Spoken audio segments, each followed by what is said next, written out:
મિત્રો આજે આપણે આઈએમપી હવાલા નોંધ સોલ્વ કરીશું। એક હવાલો 1 મિનિટમાં સોલ્વ કરીને રોકડા માર્ક્સ લઈ જાઓ એવો હવાલો છે અને 99% વિદ્યાર્થીઓ આ હવાલો ગણતી વખતે ભૂલ કરતા હોય છે। ભારાપટ્ટાનું મકાન 1-10-14 થી 5 વર્ષ માટે 14,000। વિદ્યાર્થી મિત્રો આને ગુપ્ત હવાલો એટલે કે છુપો હવાલો કહે છે। હવે આને કઈ રીતે સોલ્વ કરવું એના માટે ઘણા બધા વિદ્યાર્થીઓને કન્ફ્યુઝન હોય છે અને 99% વિદ્યાર્થીઓ ભૂલ કરતા હોય છે। વિદ્યાર્થી મિત્રો આપણે લખી નાખશું ભારાપટ્ટાનું મકાન 1-10-14 થી 5 વર્ષ માટે। એનો મિનિંગ એમ થયો કે 1-10-14 થી 5 વર્ષ માટે રાખ્યું છે।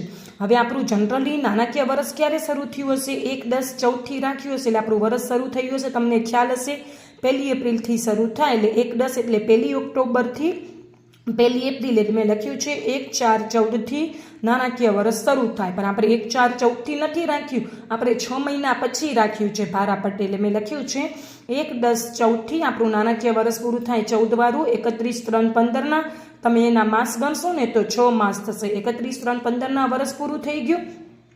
હવે બીજું વર્ષ શરૂ થશે 1-4-15, 1-4-15 થી 31-3-16 તો એના માસ ગણશો ને તો 12 માસ થશે। અને ત્રીજું વર્ષ 1-4-16 થી 31-3-17 જેના માટે તમારે હવાલો સોલ્વ કરવાનો છે, કેમ કે આપણા દાખલામાં આપણને કીધું છે 31-3-17 રોજનું કાચું સરવૈયું।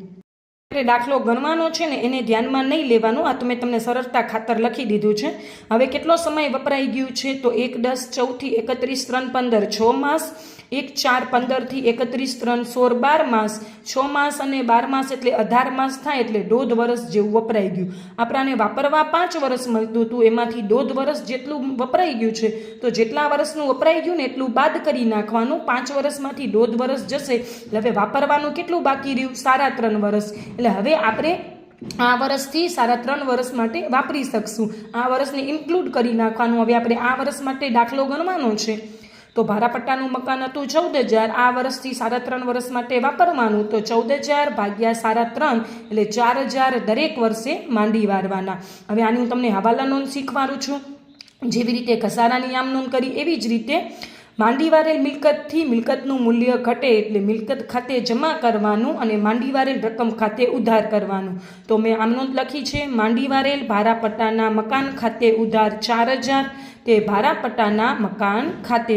ખાસ વિદ્યાર્થી મિત્રો તમે કોઈ પણ હવાલો આમ નોંધથી સોલ્વ કરશો તો તમારે સરળ રહેશે। હું તમને આની અસર પણ શીખવાડી દઉં।